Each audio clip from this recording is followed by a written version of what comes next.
जय हिंद मेरे दोस्तों, आपका स्वागत है आपके अपने YouTube चैनल प्रीतम एकेडमी में। तो दोस्तों, जैसा कि आप लोग देख रहे होंगे कि हमारा जो आज का वीडियो है यह बेसिकली क्लास 10 के लिए जो जैक ने मॉडल सेट जारी किया है टर्म 2 के एग्ज़ाम के लिए, हम लोग आज उस पर चर्चा करेंगे। आज हमारे पास मॉडल सेट नंबर 2 है और यह जो मॉडल सेट है यह साइंस का है, यानी कि आपको आज के इस वीडियो में क्लास 10 के साइंस का मॉडल सेट नंबर 2 देखने को मिलेगा और इसका पूरा डिटेल से सोल्यूशन देखने को मिलेगा। और मैं बार बार आपको एक चीज़ बताता हूं कि आपकी प्रीतम एकेडमी आपको हैंड रिटेन नोट प्रोवाइड करवाती है, यानी आंसर आपको किस में मिलता है, हाथ से लिखा हुआ आंसर मिलता है, इसलिए आपको समझने में कहीं कोई प्रॉब्लम नहीं होगी। तो चलिए एक एक करके सारे क्वेश्चंस को देखते हैं, डील करते हैं और समझते हैं। तो दोस्तों, यह रहा हमारे पास सेट 2 का प्रश्न संख्या 1।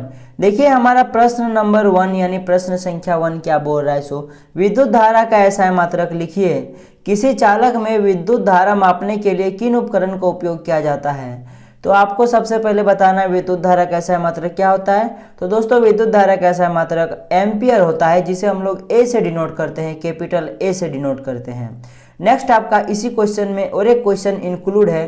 देखिए क्या है। सो किसी चालक में विद्युत धारा मापने के लिए किस उपकरण का उपयोग किया जाता है। तो विद्युत धारा मापने के लिए दोस्तों हम लोग अमीटर का उपयोग करते हैं। ये चीज़ आपको समझ में आ गया। अब चलिए क्वेश्चन नंबर 2 पर आते हैं। प्रतिरोध की ऐसा मात्रक लिखें। किसी तार का प्रतिरोध उसकी लंबाई पर निर्भर करता है, हाँ या ना। आपको ये दो क्वेश्चंस का आंसर देना है। तो सबसे पहला क्वेश्चन, प्रतिरोध का ऐसा मात्रक क्या होता है। तो दोस्तों मैं बता दूं, प्रतिरोध का ऐसा मात्रक ओम होता है, जिसका सिंबल आप लोग, ये हेडफोन आपको नजर आ रहा है ना कुछ इस टाइप का, ये एक प्रकार का हेडफोन जैसा दिख रहा है, तो यही क्या होता है, ओम का सिंबल होता है। ये चीज़ आपको पता होगा। और साथ ही साथ जो आपका चालक तार की जो लंबाई है ना, उस पर प्रतिरोध निर्भर करता है। मैंने हर अगले वाले वीडियो में, उसके अगले वाले वीडियो में भी बताया था कि अगर आप तार की लंबाई बढ़ाइएगा तो प्रतिरोध बढ़ेगा, वरना प्रतिरोध घटेगा। यानी कि तार की लंबाई घटाइए प्रतिरोध घटेगा, तार की लंबाई बढ़ाइए प्रतिरोध बढ़ेगा। ऐसा क्यों होता है? क्योंकि जो तार की लंबाई होता है ना और जो प्रतिरोध होता है ना, वो आपस में समानुपाती होता है। समानुपाती मतलब क्या, समानुपाती नहीं, उसको हम लोग क्या बोलते हैं, देखिए वो सब समानुपाती होता है। जैसे कि समझिएगा कैसे। समानुपाती, जैसे कि ये आपका इतना बड़ा तार है, ठीक, ये आपका इतना बड़ा सा तार है। देखिए इसका प्रतिरोध मान लीजिए 2 ओम है। अगर इसको आप बढ़ा दीजिएगा तो इसका प्रतिरोध 2 ओम से ज़्यादा हो जाएगा, हो सकता है 3 ओम 4 ओम 5 ओम हो जाए। और अगर इसका अगर लंबाई घटा दीजिएगा तो इसका प्रतिरोध भी घट जाएगा। ये चीज़ आपको समझ में आ गया कि प्रतिरोध बढ़ाइएगा मतलब लंबाई बढ़ेगा, प्रतिरोध बढ़ेगा, प्रतिरोध घटाइएगा मतलब लंबाई घटाइएगा तो प्रतिरोध घटेगा। अब चलिए 3 नंबर के प्रश्न पर आते हैं। 2 ऐसे धातुओं का नाम बताइए जिसे आसानी से चाकू से काटा जा सकता है। तो दोस्तों मैं बता दूं, सोडियम और पोटेशियम को हम लोग चाकू से आसानी से काट सकते हैं। सोडियम और पोटेशियम इसका सही आंसर हो जाएगा। चलिए क्वेश्चन नंबर 4 पर आते हैं। CH3COCH3, ये चीज़ आपको नजर आ रहा होगा, एक हाइड्रोकार्बन। उसके बाद देखिए क्या है, C2H4, ये भी एक हाइड्रोकार्बन है। में कौन कौन सा प्रकार्यात्मक समूह लगा है। आपको फंक्शनल ग्रुप फाइंड करना है कि इन दोनों हाइड्रोकार्बन्स में कौन कौन से प्रकार्यात्मक समूह लगे हुए हैं। तो देखिए CH3 में, मतलब सॉरी CH3COCH2, इसमें देखिए कीटोन ग्रुप लगा हुआ है। देखिए इसका अगर आप स्ट्रक्चर की बात करें तो कुछ इस टाइप का बनेगा। देखिए यहाँ पे एक कार्बन, देखिए यहाँ पे एक कार्बन, उसके बाद और एक कार्बन और एक कार्बन, 3 कार्बन, उसके बाद यहाँ पे 3 हाइड्रोजन लगेगा, 3 हाइड्रोजन लगेगा। यहाँ पे डबल बॉन्ड के साथ एक नीचे ऑक्सीजन लगेगा। यहाँ पे 3 हाइड्रोजन लगेगा। और देखिए टोटल 1 2 3 4 5 6 हाइड्रोजन है। देखिए यहाँ पे भी सूत्र में भी 6 हाइड्रोजन है, 3 ऑक्सीजन है और 1 ऑक्सीजन है। तो ये देखिए ये जो आपको नजर आया क्या है, ये कीटोन का ही तो समूह है ना। देखिए कीटोन का स्ट्रक्चर, ये यानी कि इसमें कीटोन है। और ये क्या है, एल्किन ग्रुप है। क्या है, एल्किन ग्रुप है। क्यों एल्किन ग्रुप है, देखिए इसका स्ट्रक्चर बनाते ही पता चल जाएगा। देखिए 2 कार्बन लेते हैं हम लोग और इसमें 2 हाइड्रोजन जोड़ देते हैं। देखिए एक हाइड्रोजन इधर जोड़ देते, एक हाइड्रोजन इधर, एक हाइड्रोजन इधर जोड़ देते हैं, एक हाइड्रोजन इधर। देखिए 1 2 3 4 हाइड्रोजन है, तो इसमें गौर करके देखिए कि कार्बन की संयोजकता पूरी नहीं हुई, इसलिए यहाँ पे डबल बॉन्ड लगा दीजिए। आप देखिए इसका 4 पूरा हो गया, इसका भी 4 पूरा हो गया, तो यहाँ पे डबल बॉन्ड है, डबल बॉन्ड इसलिए क्या होगा, एल्कीन हो जाएगा। तो इसमें कौन सा प्रकार समूह, एल्कीन है, इसे समझ में आ गया आपको। अब चलिए क्वेश्चन नंबर 5 पर आते हैं, जीवाश्म क्या है। तो दोस्तों मैं बता दूं, प्राचीन काल में पाए जाने वाले जीवों के अंगों के बचे हुए अवशेष जीवाश्म कहलाते हैं। ये चीज आपको समझ में आ गया। अगले वाले वीडियो में मैंने आपको बहुत सारा डिटेल में बताया था कि पुराने जमाने के आप डायनासोर का कैसे पता चला था, उनके जुओं का हड्डियाँ देख के, यही सब क्या है, जीवाश्म ईंधन है। जैसे पेट्रोलियम हो गया, कोयला हो गया, सब क्या जीवाश्म का उदाहरण है। समझ में आ गया आपको।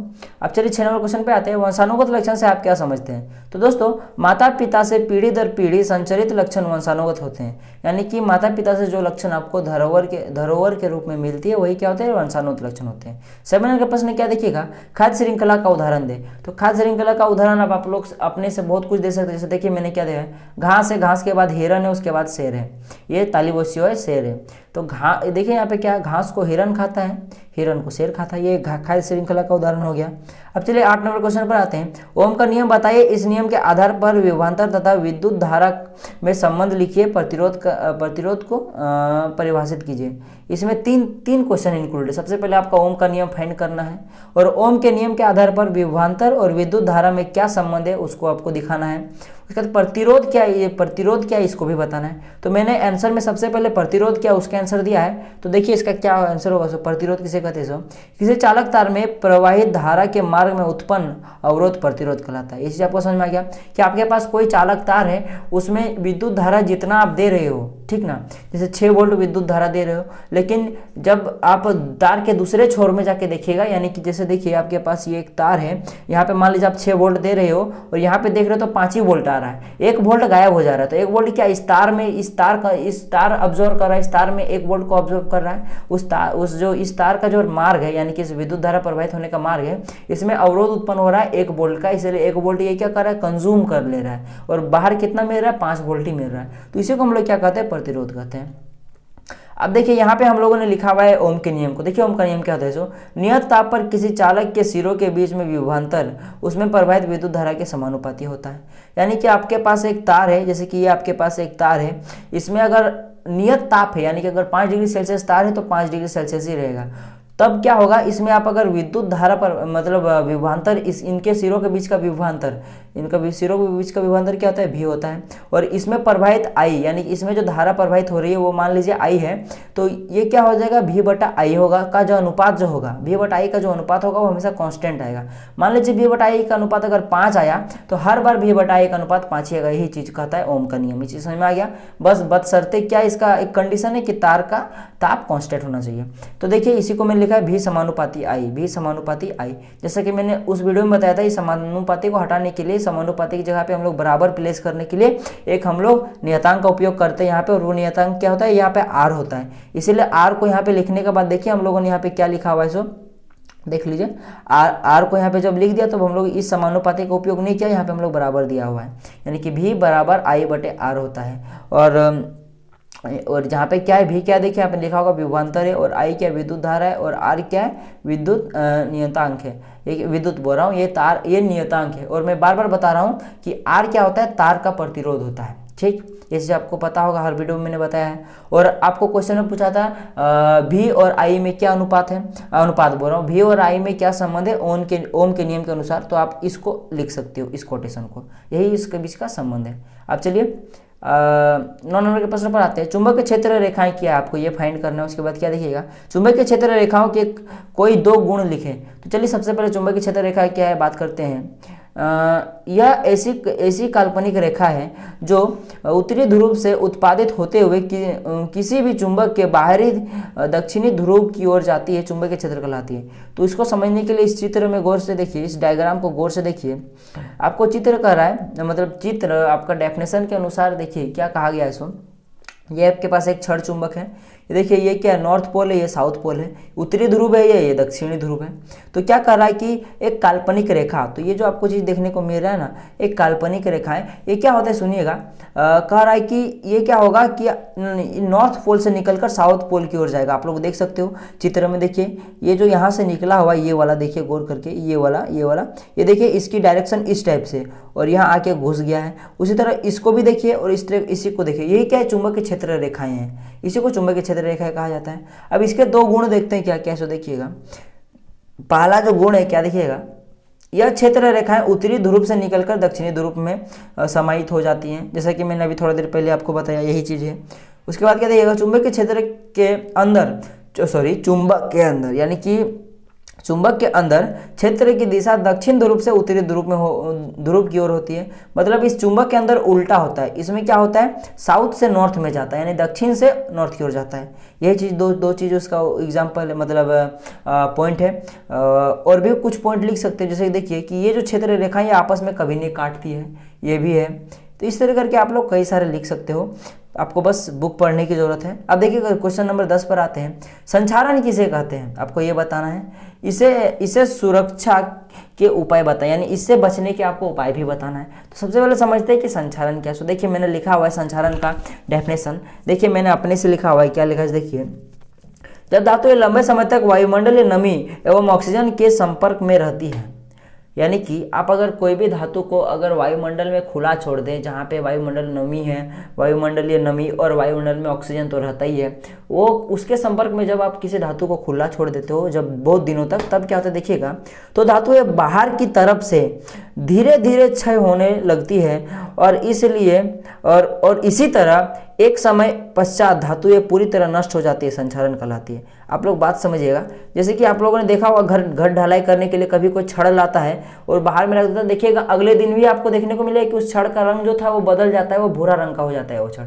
उसमें जंग लग जाता है। जैसे कि मान लीजिए छड़, इसको वायुमंडल में खुला छोड़ दिया, इसमें ऑक्सीजन और नमी अटैक किया, तो ये क्या क्या धातु इसके साथ अभिक्रिया कराया, ऑक्साइड बनाया, और क्या होता है जो इसका जो परत होता है यानी बाहरी तरफ से जब आप लोग इसको देखिएगा तो ये क्या होता है, धीरे धीरे देखिएगा अलग टाइप का भूरा पड़ने लगता है, एल्युमिनियम काला पड़ता है। तो हर धातु का अलग अलग कलर होता है संचारण का, तो वो सब बात नहीं कर रहा, मैं सिर्फ समझा रहा हूँ। देखिएगा इसके बाहरी परत में कुछ अजीब सा देखने को आपको मिलेगा, और वही क्या होता है, जंग लग जाता है उसमें लोहा में, ठीक ना, और वो क्या होता है, संचारण होता है। फिर इसका अंदर में देखिएगा तो अंदर में कुछ नहीं होगा, अंदर जैसा का तैसा रहेगा, पर बाहर रहेगा, बाहर का इतना सारा परत पहले खाली हो जाएगा, मतलब खराब हो जाएगा, फिर उसके बाद थोड़ा धीरे धीरे करते इस तरह करते धीरे धीरे पूरा लोहा खत्म हो जाता है।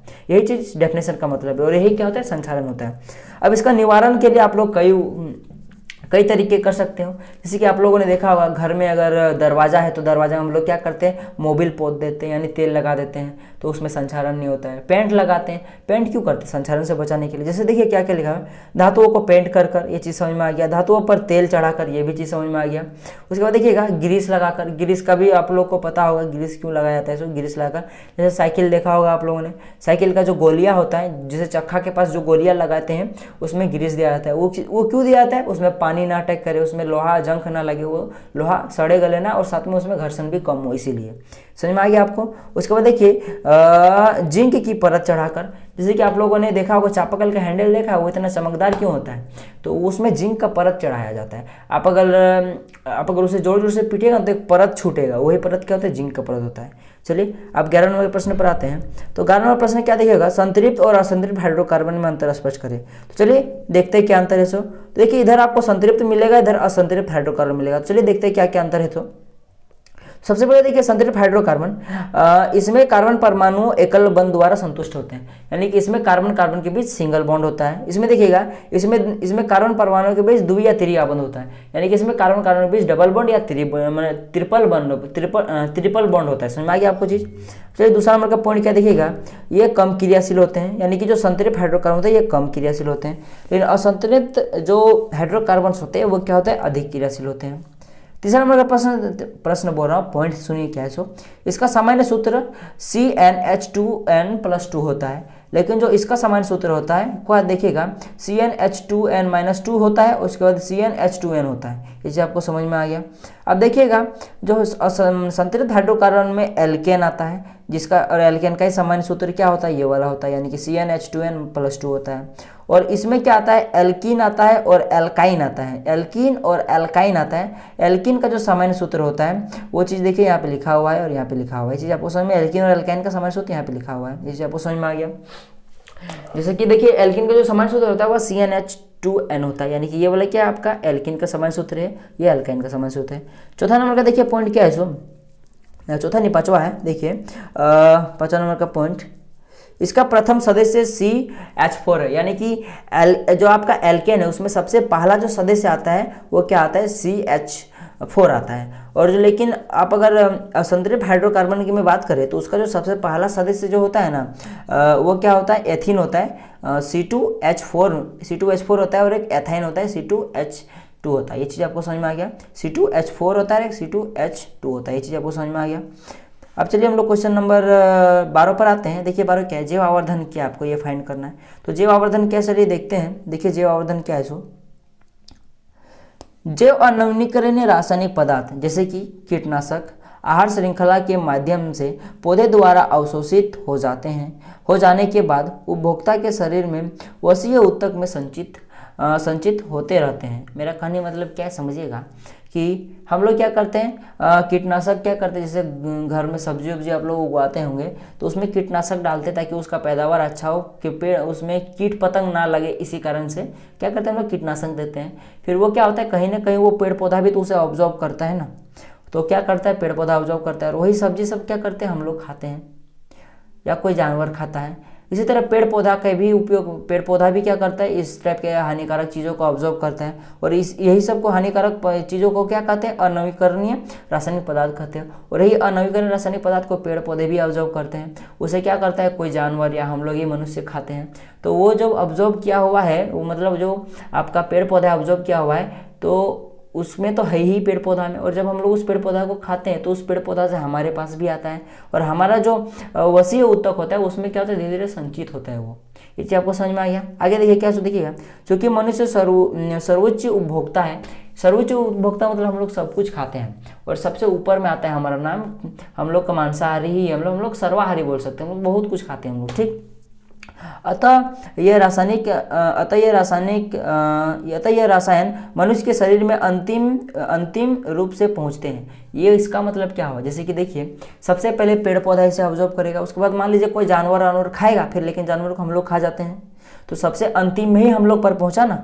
आगे क्या देखिए और संचित हो जाते हैं, हम तक पहुंचते हैं और संचित हो जाते हैं। वह मनुष्य के वसीय ऊतक में इन पदार्थों का संचरण बढ़ता रहता है, इसे जैव आवर्धन करते हैं। और भाई हम लोग क्या करते हैं, हम लोग खाना तो नहीं छोड़ देते ना, कि एक बार खाया और लाइफ टाइम के लिए और नहीं खाऊंगा, ऐसा तो नहीं होता ना। हम लोग खाते रहते हैं और वो रासायनिक पदार्थ हमारे वसीय ऊतक में क्या होता है, संचित होते रहता है और इसी क्या करते हैं हम लोग, जैव आवर्धन करते हैं। चीज़ आपको समझ में आ गया। अब चलिए क्वेश्चन नंबर हम लोग 13 पर आते हैं। देखिए क्या है सो, एक पारितंत्र में ऊर्जा के प्रवाह का चित्र बनाइए। तो ये मैंने देखिए आपके बुक से खींचा हुआ है, इसको मैं समझा देता हूँ। यही क्या है आपका पारितंत्र में क्या है, क्वेश्चन जो आपको कहा गया पारितंत्र में ऊर्जा का प्रवाह का चित्र, यही चीज़ें देखिए। सबसे पहले क्या पारितंत्र में आपका ऊर्जा किस तरह प्रवाहित हो रही है उसका चित्र बनाना है। सबसे पहले देखिए सूर्य का प्रकाश क्या ऊर्जा का मुख्य स्रोत है, उसके बाद क्या उत्पादक के पास जाता है, उत्पादक मतलब पेड़ पौधा के पास, पेड़ पौधा के पास शाकाहारी जैसे कि हिरन हो गया, गाय हो गया, बेल बकरी हो गया, ये सब हो गया, ठीक, शाकाहारी में आता है। फिर वही ऊर्जा तो फिर मांसाहारी जीव में जाता है, छोटे छोटे मोटे मांसाहारी हो गया जैसे कि शेर वेर हो गया, सब छोटा मोटा नहीं पर छोटा मोटा ही मानिए, क्योंकि हम लोग के सामने तो वो छोटा मोटा ही है। उसके बाद सर्व मांसाहारी मतलब जो हम लोग आते हैं, यही सब क्या है, सर्व मांसाहारी चीज़ें। चीज़ आपको समझ में आ गया। यही क्या है, ऊर्जा का स्थानांतरण हो रहा है, उसी का चित्र बनाने को कहा था, हम लोगों ने बना दिया। अब चलिए 14 नंबर के प्रश्न पर आते हैं। मेंडल ने अपने प्रयोग के लिए मटर के पौधे का चयन क्यों किया? यह बहुत ही मजेदार प्रश्न है। देखिए इसका आंसर क्या है, निम्नलिखित कारण थे। क्या क्या कारण थे? सबसे पहला जो कारण था क्या था सुनिएगा, मटर का पौधा आसानी से उपलब्ध हो जाता है, बात तो सही है भाई। उसके बाद क्या देखिएगा, यह एक साल में कई बार लगाया जा सकता है। अब यहाँ पे समझने वाली पॉइंट है, एक चीज बताइए आप हमको कि सपोज दैट कि मेंडल ने अगर जामुन का पौधा लिया होता, यानी कि जामुन का पेड़ लिया होता, अगर अनुवांशिकता है ना, उसका जो उन्होंने दिया था गुण, उसको प्राप्त करने के लिए यानी कि उसका क्रियाकलाप करने के लिए अगर उन्होंने जामुन का पेड़ चुनता तो क्या होता, थोड़ा सोचिएगा। कि आप लोग को पता है कि कोई भी एक पेड़ को या फिर जामुन का पेड़ को मिनिमम सब सोच लीजिए कि उसको फल वल देने में मिनिमम मान लीजिए 8 साल, चलिए 8 साल लगता, ठीक ना। तो आपके पास एगो पहले क्या करता, वो पहले एगो जामुन का पेड़ लेता, उसका फिर संकरण कराता, जो भी कराता, उसके बाद उसका बेटा होता 8 साल बाद, ठीक भाई, ये चीज़ तो ठीक है, 8 साल बाद। हाँ, अब उसके बाद फिर उनका उनका बच्चा का देखने के लिए फिर उनका संकरण कराता, फिर 8 साल, कितना हो गया, 8 दूना 16 साल हो जाता, ठीक ना। हाँ, और 16 साल हो जाता, और उसके बाद इसी तरह करके बढ़ता आता। तो सोचिए 16 साल हो गया तो इतना 16 साल होता है, उसके बाद फिर क्या होता है, फिर उसको एक ही मैंने 2 ही चीज़ में तो स्टॉप नहीं हो गया था ना, कई बार उसने करके देखा था, कई बार करके देखा था, तो 2 बार हो गया, फिर इसको फिर 8 से कीजिए, तो इस तरह करके 8 का 24 हो जाता, 24 साल। उसके बाद फिर क्या हो रहा, 32 साल हो जाता। उसके बाद इस तरह करके बढ़ता रहता, तो क्या तब तक मेंडल जिंदा रहता, नहीं रहता ना। तो इसीलिए क्या किया था उसने, मटर के पौधे का चयन किया था, क्योंकि मटर का पौधा एक साल में 2-3 बार उग जाएगा, कई बार उग जाता है, इसीलिए। समझ में आ गया आपको। आगे देखिए क्या है सो, इसमें पुष्प आकार में बड़े और अधिक परागण क्षमता वाले होते हैं, यानी जो इसका पुष्प होता है थोड़ा बड़ा साइज का होता है, आप लोग देखा होगा आप लोगों ने, और इसका जो पुष्प होता है वो परागण क्षमता इसमें भरपूर होता है, यानी कि आप इसमें तुरंत परागण करा सकते हो, इसीलिए इसका उपयोग किया था।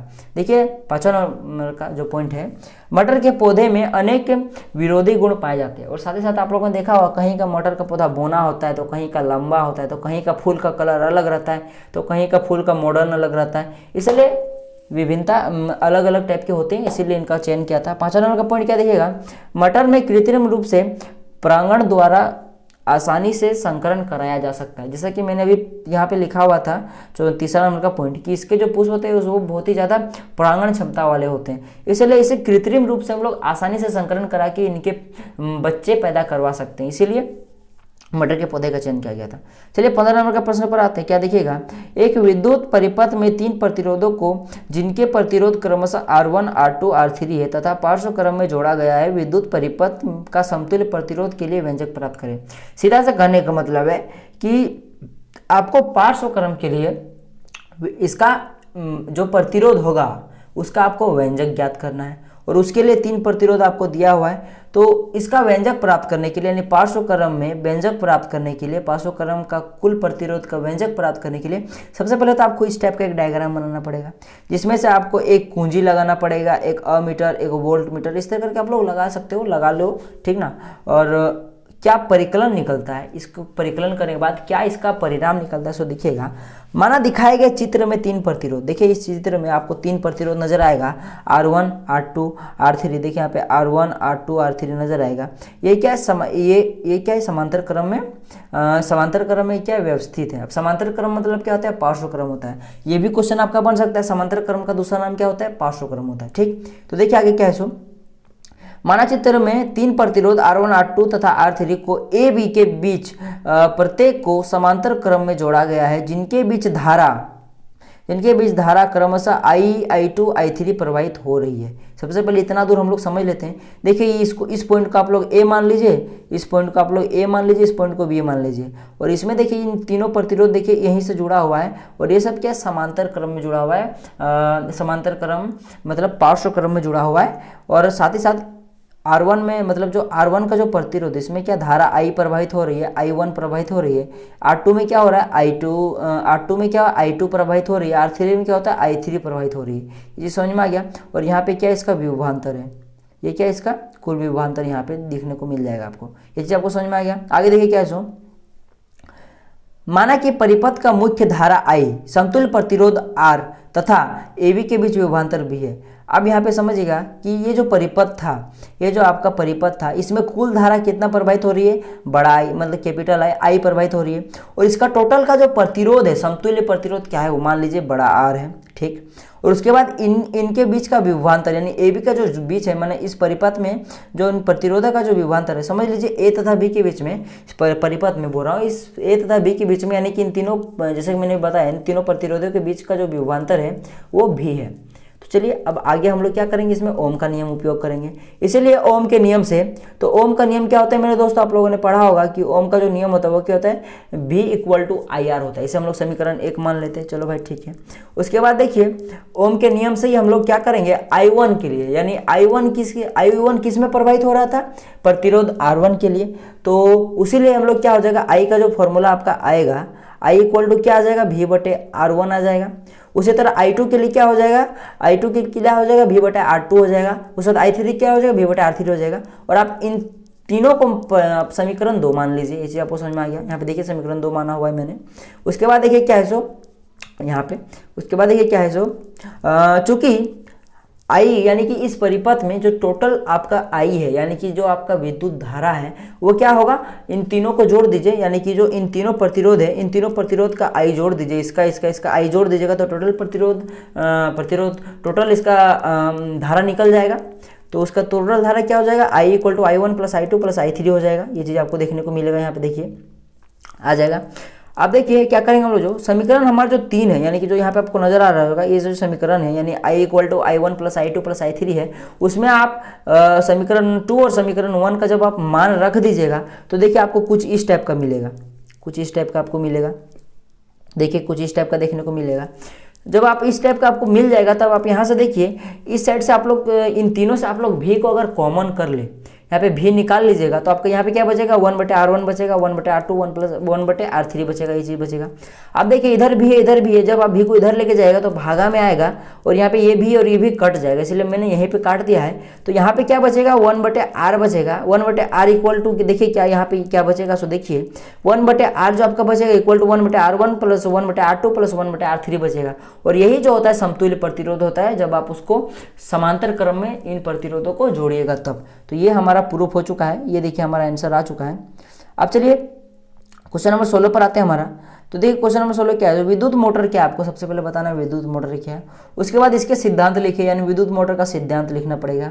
उसके बाद और एक प्रश्न है, देखिए क्या है सो, एक विद्युत मोटर का नामांकित चित्र बनाएं, ये चीज आपको बताना है। चित्र बनाए तथा उनके 2 उपयोग लिखे, साथ ही साथ इसका 2 उपयोग भी लिखना है आपको, ठीक ना। तो सबसे पहले देखिए, सबसे पहले जानते हैं कि विद्युत मोटर क्या है सो। देखिए विद्युत मोटर क्या सो देखते हैं हम लोग। विद्युत मोटर एक विद्युत यांत्रिक मशीन है। ये क्या है, विद्युत यांत्रिक मशीन है जो विद्युत ऊर्जा को यांत्रिक ऊर्जा में बदल देता है। ये चीज समझ में आ गया, विद्युत मोटर कहलाती है, ये चीज आपको समझ में आ गया। अब आगे देखिए इसका सिद्धांत क्या है सो, सिद्धांत सुनिएगा, सिद्धांत क्या है सो, विद्युत मोटर विद्युत धारा के चुंबकीय प्रभाव के सिद्धांत पर कार्य करती है। ये चीज समझ में आई आपको। अब यह सिद्धांत क्या है देखिएगा, यदि किसी कुंडली को चुंबकीय क्षेत्र में रखकर उससे विद्युत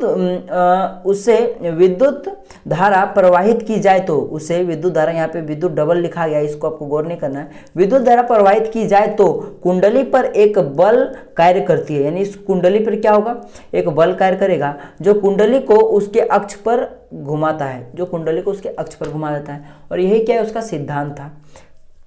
विद्युत मोटर का आपका क्या हो जाएगा, सिद्धांत यही चीज था। और आपको एक चित्र बोला था दर्शाने के लिए, तो देखिए ये आपका एक चित्र है, ठीक है, यही आपका आंसर हो गया। आप में इसमें आपका और एक क्वेश्चन इंक्लूड था कि इसका उपयोग हम लोग कहाँ कहाँ करते हैं, तो आप लोग इसका उपयोग अपने से दे सकते हो। जैसे कि हम लोग बोरिंग से, जो बोरवेल है, जो हमारा चापाकल का जो बोरवेल है, वहाँ से हम लोग पानी उठाने के लिए इसका उपयोग करते हैं।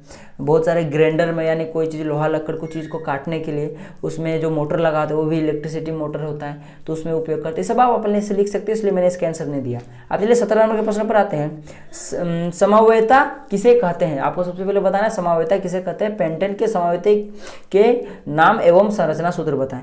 अब यहाँ पे आपका 2 क्वेश्चन है, समवेता क्या है पहला, दूसरा जो प्रश्न है वो क्या देखिएगा, पेंटन के समवेय सूत्र आपको लिखना है, यानी कि पेंटन के कितने समवेय पॉसिबल है आपको ये लिखना है, और क्या क्या है और इनके क्या क्या नाम है ये आपको बताना है। चलिए समवेता क्या है सबसे पहले समझते हैं। तो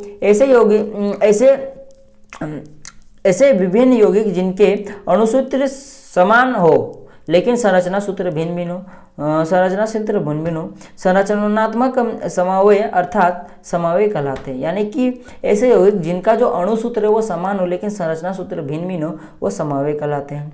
अब समन्वय का कुछ मैंने एग्जाम्पल भी दे दिया, देखिए ब्यूटेन और पेंटेन, इनके क्या बनते हैं, समन्वय बनते हैं, ये चीज़ आपको याद रखना है। अब हम लोग को पेंटेन का पूछा तो देखिए मैंने यहाँ पे पेंटेन का जो समन्वय है वो मैंने लिखा हुआ है। देखिए पेंटेन का 3 समन्वय पॉसिबल है, यहाँ पे देखिए आप लोग, सबसे पहला, दूसरा, तीसरा, ये 3 समन्वय पॉसिबल है। तीनों क्या क्या है सो देखते देखिए। सबसे पहला जो पेंटेन का समन्वय बनेगा, यहाँ पे मैंने लिखा है पेंटेन के 3 समन्वय संरचना होते हैं, तो जो सबसे पहला है वो देखिएगा, उसको हम लोग एन पेंटेन भी बोलते हैं, नॉर्मल पेंटेन बोलते हैं। वो यहाँ पे देख लीजिए, ये आपका संरचना है, इस टाइप का एक बनेगा। और जो आपको पता ही होगा पेंटेन का जो अणु सूत्र होता है वो क्या होता है, C5H12 होता है, चीज़ तो आपको पता ही होगा। तो ये क्या है, सबसे पहला इसका संरचना बनेगा। उसके बाद दूसरा आपका क्या बनेगा, आइसोपेंटेन बनेगा, वो कुछ इस टाइप का बनेगा। देखिए ये आपका आइसोपेंटेन है, इसको आप लोग गौर से आप लोग को देखना है। और जो एक नियोपेंटेन होता है वो इस टाइप का बनेगा। देखिए ये तीनों संरचना आपको समझ में आ गया। अब चलिए आप इन तीनों का आपको गौर से देख के याद रखना है इनको, ठीक ना, एग्जाम में आने के चांसेस इसका बहुत ज़्यादा है। अब चलिए क्वेश्चन नंबर हम लोग 18 पर आते हैं। ओजोन क्या आपको सबसे पहले बताना है। 18 का जो इसमें 3 प्रश्न आपको देखने को मिलेगा, ए बी सी। तो सबसे पहला जो ए है वो क्या है, देखिए प्रश्न, ओजोन क्या है, सबसे पहले बताइए ओजोन क्या है। तो ओजोन जो होता है दोस्तों वो ऑक्सीजन का एक समस्थानिक होता है जिसका अणुसूत्र C3 होता है। ये समझ में आ गया। देखिए ओजोन को प्राप्त करने का, और ओजोन के लिए मैंने कुछ यहाँ पे समीकरण दिया हुआ है, इसे आप लोग को देख लेना है। अब चलिए क्वेश्चन अब बी पर आते हैं। यह किसी पारितंत्र को किस तरह प्रभावित करता है। तो दोस्तों मैं बता दूं कि पारितंत्र को सूर्य से आने वाली घातक परावैंगनी विकिरणों से रक्षा करती है और पारितंत्र को बनाए रखती है। आप समझिएगा, पारितंत्र बना रहता है, कहने का मतलब ये है कि जो सूर्य से, आप लोगों ने सुना होगा कि सूर्य के प्रकाश के साथ साथ परावैंगनिक हानिकारक एक किरण है वो भी हमारी तरफ आती है और वह कैंसर का कारण बनती है, और भी बहुत सारे इसके हानिकारक हैं, इन बहुत सारे हानि करती है ये साथ ही साथ। तो उसे क्या करता है, जो हमारा ओजोन का जो लेयर है, जो परत है, उससे क्या करता है, रक्षा करता है। जो आपका आता है परावैंगनिक किरण जो आती है उसको क्या करता है, ओजोन अपने ओर खींच लेता है, अपने में ऑब्जॉर्व कर लेता है, और इसी कारण पृथ्वी पर नहीं आता है, इस पृथ्वी के सतह पर, पृथ्वी के माने भूमि पर नहीं आके गिरता है, हमारे ऊपर नहीं गिरता है। तो उसी कारण क्या होता है, पारितंत्र बना रहता है, क्योंकि वो होता तो पता ही जीव जंतु मरते हैं, तो अब जीव जंतु नहीं रहते तो पारिस्थितिकी तंत्र कैसे बना रहता, नहीं रहता। इसीलिए क्या करता है, पारिस्थितिकी तंत्र को बनाए रखने में मदद करता है। समझ में आ गया। अब ओजोन परत के क्षय को कम करने के लिए क्या कदम उठाए गए, सबसे पहले आपको बताना है। तो दोस्तों सुनिएगा, ओजोन का जो परत है उसको बचाने के लिए कुछ कुछ कदम उठाए गए हैं। क्या सो देखिएगा, रेफ्रिजरेटर, एयर कंडीशनर, अग्निशामक युक्तियाँ तथा एयरसोल स्प्रे में CFC क्या होता है, क्लोरोफ्लोरोकार्बन होता है, इनका कम से कम उपयोग किया जाए, मैंने इनका कम से कम उपयोग किया जाए। अब देखिए उसके बाद इसमें मैंने और एक पॉइंट लिखा हुआ है, देखिएगा, एक मिनट, इसमें मैंने और एक पॉइंट लिखा हुआ है, देखिए, सिर्फ ज़रूरत के वक्त ही इन उपकरणों का उपयोग किया जाए। अब भाई जब आपका घर में फ्रिज है, जब इसका काम नहीं, तब आप ऑफ कर दीजिए स्विच। समझ में आई आपको, यही चीज़ लिखा हुआ है। दूसरा उन्होंने क्या देखिएगा, वाहन प्रदूषण को कम किया जाए, ये कदम उठाए गए हैं, यही कदम उठाए गए हैं जो मैंने इन दोनों पॉइंट लिखा हुआ है, इन दोनों कदम को उठाएंगे। और भी कई सारे कदम है, तो मैंने सिर्फ 2 लिखा है। तो इन दोनों पॉइंट का मतलब क्या है कि क्या क्या कदम उठाया गया, कि सबसे पहला जो कदम था क्या, वाहनों का प्रदूषण कम किया जाए, यानी वाहन का जलने से जो तेल जो जलता है उससे भी ओजोन हानिकारक होता है, उससे भी ओजोन का हानि होता है। तो क्या वाहन का उपयोग कम से कम करना है, ये चीज़ समझ में आ जाए आपको। दूसरा क्या करना है, जिससे CFC निकलता है उसका कम उपयोग करना है, जब उसका करने का टाइम हो, यानी कि जब आपको ज़रूरत पड़े तभी करें। एक्स्ट्रा टाइम पे CFC निकलने वाले उपकरणों का उपयोग ना करें, ये चीज़ है। इन्हीं चीज़ का उपयोग करके हम लोग क्या कर सकते हैं, ओजोन को बचा सकते हैं। जब आपको पूछे क्वेश्चन कि क्या उपयोग से ओजोन को बचा सकते हैं, तब आप यही सब लिख दीजिएगा पॉइंट, तो भी आपका सही हो जाएगा। चलिए आप क्वेश्चन नंबर लास्ट पर आते हैं। मानव का जो मानव बोल रहा हो, 19 नंबर जो प्रश्न है वो लास्ट सुनिए क्या सो, मानव में बच्चे का लिंग निर्धारण कैसे होता है। ये बहुत ही अच्छा प्रश्न है। क्यों अच्छा प्रश्न है सो मैं बता दूंगा, पहले आंसर देखते हैं। मानव में लिंग का निर्धारण विशेष लिंग गुणसूत्रों के आधार पर होता है। ये चीज़ आपको समझ में आ गया कि मानव में जो लिंग निर्धारण होता है कि वो लड़का होगा कि लड़की होगा, वो विशेष गुणसूत्र पर निर्धारित किया जाता है, विशेष गुणसूत्र पर वो आश्रित होता है। समझ लीजिए, विशेष गुणसूत्र पर ही वो निर्भर होता है। कैसे सो देखिएगा, नर में XY गुणसूत्र होते हैं। जी हाँ दोस्तों, आपने सुना होगा, नर में XY गुणसूत्र होते हैं और मादा में XX गुणसूत्र होता है। ये चीज़ आपको समझ में आ गया कि जो नर होता है उसमें XY होता है और मादा में XX गुणसूत्र होता है। इससे पता चलता है कि मादा के पास Y गुणसूत्र उपस्थित नहीं होता है। ये चीज़ समझ में आ गया कि मादा के पास, आपके पास जो मम्मी होती है, माँ जो होता है, मादा होती है, तो मादा के पास XX होता है, उसमें Y कहीं नहीं होता है, यानी कि XX गुणसूत्र होता है। आगे से देखिएगा, अर्थात मादा सिर्फ निषेचन क्रिया में X गुणसूत्र ही दे सकती है। अब जब उसके पास Y है ही नहीं तो वो Y देगा कहाँ से, इसीलिए वो क्या करता है, सिर्फ X ही देता है। ये चीज़ समझ में आएगा आपको। परंतु नर के पास, यहाँ पे पार हो गया, पास लिखा था, नर के पास X और Y दोनों गुणसूत्र उपस्थित होते हैं। यह दोस्तों जैसा कि मैंने अभी आपको बताया। आगे देखिए क्या है सो, अतः जब निषेचन में नर एक्स गुणसूत्र देता है तो मादा का एक्स और नर का एक्स मिलकर एक्स एक्स जोड़ा बनता है।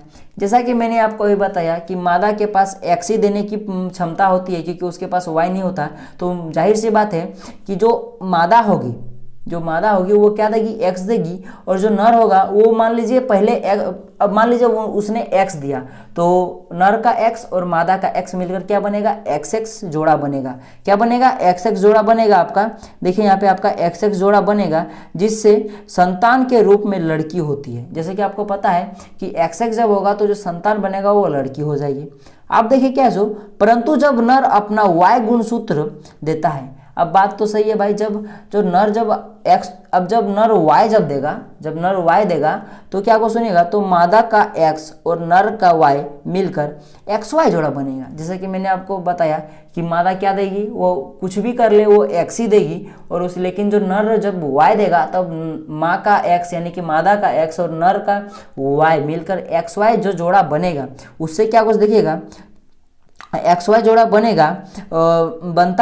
बनता है जो संतान के रूप में लड़का देता है। यानी क्या, जब नर का वाई और मादा का एक्स मिलेगा तब उससे जो संतान बनेगा वो क्या होगा, नर संतान होगा, वो एक लड़का बनेगा। इसे समझ में आ गया।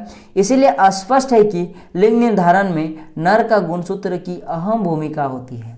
अब इस पॉइंट पे ध्यान दीजिएगा कि इसमें अहम भूमिका किसकी है। भूमिका तो भाई दोनों की है, माँ का और बाप का, दोनों का है, पर अहम भूमिका देखा जाए तो किसका है, बाप का है। क्योंकि जो लड़का का निर्धारण, लड़का या लड़की होने का जो मेन रीजन है वो लड़का पे यानी कि बाप पे होता है। बाप जो गुणसूत्र रिलीज करेगा, अब बाप के भी बस में नहीं है, वो प्राकृतिक है, पर फिर भी सोचा जाए कि हमारे समाज में बोलता है लड़की के कारण ये जो लड़की सिर्फ लड़की पैदा कर रही है, वो जो माँ है यानी कि बोलते हैं ना ये औरत सिर्फ लड़की पैदा कर रही है, तो वो सब गलत है।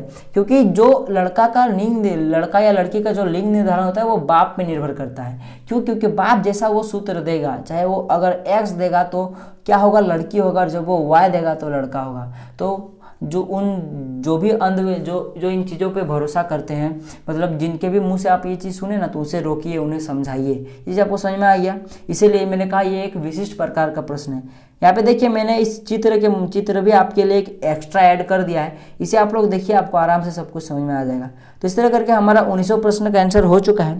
तो दोस्तों आई होप कि आपको यह वीडियो पसंद आया होगा। और एक चीज़ मैं आपको बता दूं कि आप लोग थोड़ा कंजूसाली कर रहे हो। पूछिए क्या, कि आप लोग क्या कर रहे हो कि आप लोग को पीडीएफ मिल जा रहा है, तो आप लोग क्या कर रहे हो, वीडियो वॉच नहीं कर रहे हो। आप लोग को सबसे पहले वीडियो वॉच करना है, वरना पीडीएफ का आपको कोई फायदा नहीं मिलेगा। सबसे पहले आप लोग को 200 व्यूज लाना है, उसके बाद ही मैं आपके लिए पीडीएफ प्रोवाइड कराऊंगा। तो चलिए दोस्तों, हम लोग अगले वीडियो में मिलेंगे, तब तक के लिए जय हिंद, जय भारत, और आपका दिन शुभ हो।